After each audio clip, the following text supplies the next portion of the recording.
እስከዛሬ እውነተኛ ታሪክ ስሰራላችሁ እድሜያችሁ ትንሽ የሆነ እንዳታዩት ያልኳቸው በጣም ዘግናኝ ታሪኮች አሉ። የዛሬውም ትንሽ ከበድ ያለ ስለሆነ እድሜያችሁ ከ18 ዓመት በታች የሆናችሁ ይህንን እውነተኛ ታሪክ እንዳታዩ። እኔ ብታዩት ብር ላገኝ ይችላለሁ፣ ለእኔ ቆንጆ ሊሆን ይችላል፣ ግን ለዛሬው ቪዲዮ ብቁ አይደላችሁ። በቀጣይ ቪዲዮ እክሳችኋለሁ። ወደ ታሪኩ ስንሄድ እዚህ ጋር የምታዩት ኤድሞንድ ይባላል። የእሱ ታሪክ የሚጀምረው ገና እድሜው 15 ዓመት ሆኖ ነው። አሜሪካ ካሊፎርኒያ ውስጥ ትንሽ ገጠራማ ቦታ ነው የሚኖረው። የኤድመንድም ትልቁ ችግር አይምሮን ያመዋል። እናቱን ደግሞ በጣም ነው የሚጠላት። እናትየዋም በጥሩ ሁኔታ አይደለም ያሳደገችው። ፍቅር ሳትሰጠው፣ ሳትንከባከበው፣ ሁሌ ጥላቻን እየሰበከችው፣ ባገኘችው ቁጥር ደግሞ እያሳቀቀችው ነው የሚኖረው። ከሆነ ሰዓት በኋላ ግን አያቶቹ እኛ ጋር ኖር ብለው ይወስዱታል፣ ከእናቱ ጋር መስማማት ስላቃተው። ታዲያም ግን ከአያቶቹ ጋር እየኖረ የሆነ ቀን በ1964 እንደ ፈረንጆች አቆጣጠር ከሴት አያቱ ጋር ምግብ እየበላ ነበር። በመሀላቸውም ጭቅጭቅ ይነሳል። እሷም ትቆጣለች፣ እሱም ይቆጣል። ጭራሽ ሁሉ እቺን አያቱን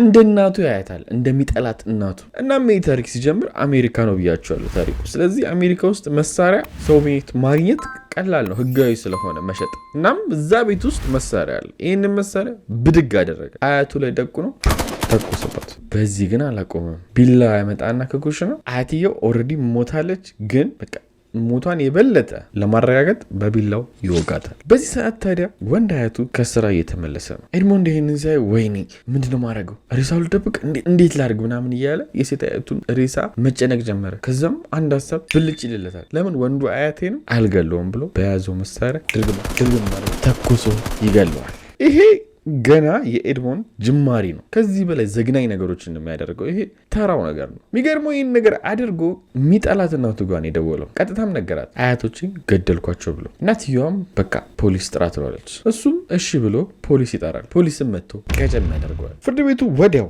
ኤድሞንድን ሲያይ ይሄ ጤነኛ አይደለም ብሎ የሚያስፈልገው የአይምሮ ሕክምና ነው በሚል እዛ እንዲገባ ያደርጋሉ። እዚህ ሕክምና ቦታ ዶክተሮቹ ስለ ኤድሞንድ ትንሽ ካጠኑ በኋላ ኤድሞንድ እንደሚፈልገው ሆኑለት። ከዛ የኤድሞንድ ጤና መመለስ ጀመረ። ዶክተሮቹ እንዴት አድርገው ራሱ ኮንትሮል እሱን ማድረግ እንዳለባቸው ስለሚያውቁ አዘውት ራሱ እምቢ አይልም፣ እሺ ነው የሚላቸው። በሂደትም ታዲያ ጤናው እያገገመ መጣ። ዶክተሮቹም መፈተን ጀመሩ።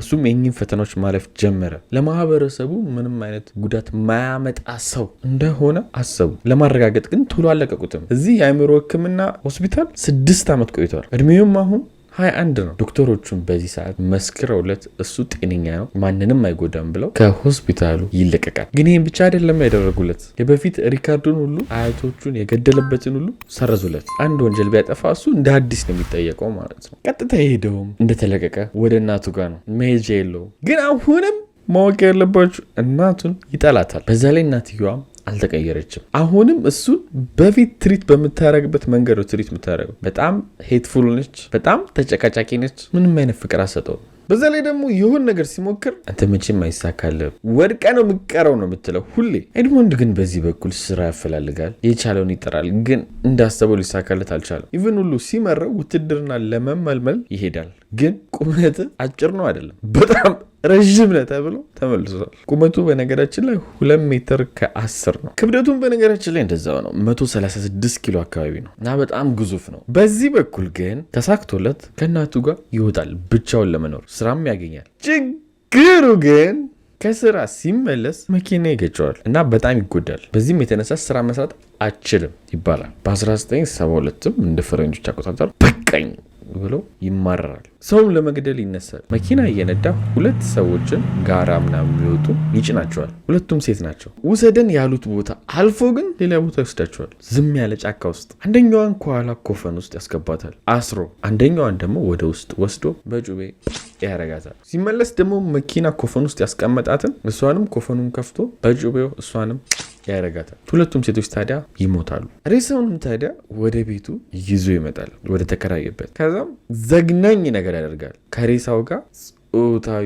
ግንኙነት ያደርጋል። እናም ይሄንን ሬሳ ወስዶ ጫካ ውስጥ ይጥለዋል። ይህ ሁሉ ነገር አድርጎ ግን እሱ ጥሩ ስሜት ነው የተሰማው። እናም እናቱ ስታናደው ራሱን የሚያረጋጋው ሰው በመግደል ሆነ። ጊዜያቶች አለፉ። ንዴቱን የሚወጣባቸው ሰዎች እየፈለገ ብዙ ሰው ገደለ። የሆነ ሴት እንደዚሁ ተራራ ስትወጣ ወይም ደግሞ ሃይኪንግ ስታረግ ልጫነሽ ብሎ መኪና ውስጥ ያስገባታል። ወስዶ ጫካ ውስጥ ወጋግቶ ይገላታል። ከትንሽ ወር በኋላ የሆነ ሴት ወስዶ በሽጉጥ ጫካ ውስጥ ያረጋታል። ከዛም አንገቷን ወስዶ የእናቱ ጓሮ ይቀብረዋል። አንገቷን ከዚህ በላይ ወስዷት ማለት ነው። ከ5 ወር በኋላ 2 ሴቶችን ልሸኛችሁ ብሎ አሁንም ይወስዳቸዋል። ትንሽ እንደሄዱም ታዲያ መኪና ውስጥ መሳሪያ ወጥቶ ያደርጋቸዋል። ከተከራየበት አሁን ወጥቷል። የሚኖረው እናቱ ቤት ውስጥ ነው። የሁለቱን ሴቶች ሬሳ ወስዶ ክፍሉ አስገብቶ ያን ቅድም ያልኳችሁን ነገር ከሬሳው ጋር አድርጎ ሬሳውን ወስዶ ተራራ ላይ ይጥለዋል። ከ2 ወር በኋላ እናቱ ቤት ቁጭ ብሏል። እናትየዋ ደግሞ ከውጭ ትገባለች። ስክር ብላ ነው የመጣችው። መታም እሱን ብጥብጥ ታደርገዋለች። በመጨረሻም ወደ መኝታ ቤት ገብታ